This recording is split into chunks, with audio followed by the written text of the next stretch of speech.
After a successful confirmation vote in September, Michael Sfraga has been sworn in as the first ambassador at large for Arctic affairs in the U.S.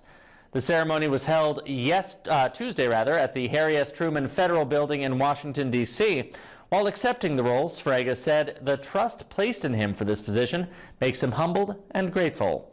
He was quoted as saying, "As ambassador, I pledge to strengthen our relationships with our Arctic allies and partners, leverage expansion of Arctic infrastructure to increase commerce and economic growth, and promote U.S. leadership while countering our adversaries' ambitions in the region."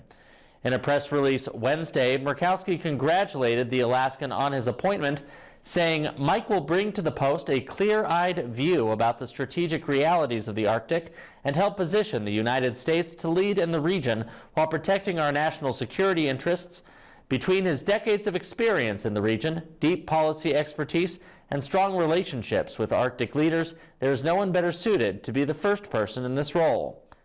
Sfraga's road to the position wasn't without some controversy, however. Ultimately, he was confirmed in a vote of 55 to 36, with 9 senators, including Dan Sullivan, not voting. Prior to the September 24th vote, Murkowski spoke on the floor about objections that had been made to his appointment, including one that he had failed to make certain disclosures on his application. Some have argued that perhaps his past interactions with regional players disqualify him from serving in this role. Mr. President, he's an Alaskan. We share a maritime border with Russia. We used to have regular nonstop air service to Russia, believe it or not. That's part of the time when obviously relations were better and Putin hadn't decided to invade Ukraine. But it wasn't uncommon for Alaskans to visit and work and know people who live there. He's also been criticized for attending international forums.